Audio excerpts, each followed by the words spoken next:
Cylinder গ্যাসে খিচুড়ি রান্না করতেছি।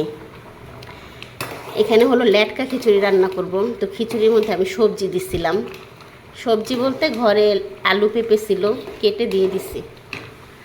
আর এখানে হলো মিষ্টি কুমড়া কাটছি, মিষ্টি কুমড়াটাও আমি অ্যাড করব একটু পরে। সিলিন্ডার গ্যাসে রান্না করতে একটু ভয়ই লাগে। আর এখানে হলো লেবু কাটছি, আর এখানে কাঁচা পেঁপে কাটছি। সকালবেলা খালি পেটে কাঁচা পেঁপে খাই, তাই এখানে কেটে রাখছি, খাইছিও কিছু। তো এটা হলো সকালবেলার খাবার আর কি, লেটকা খিচুড়ি সবজি দিয়ে। ফ্রিজে একটু মাংস ছিল, ফ্রিজ থেকে মাংসটা বের করছি। এই মাংসটুকু আমি এখন খিচুড়ির মধ্যে দিয়ে দিব। এই যে সবজি খিচুড়ির মধ্যে দিয়ে দেব।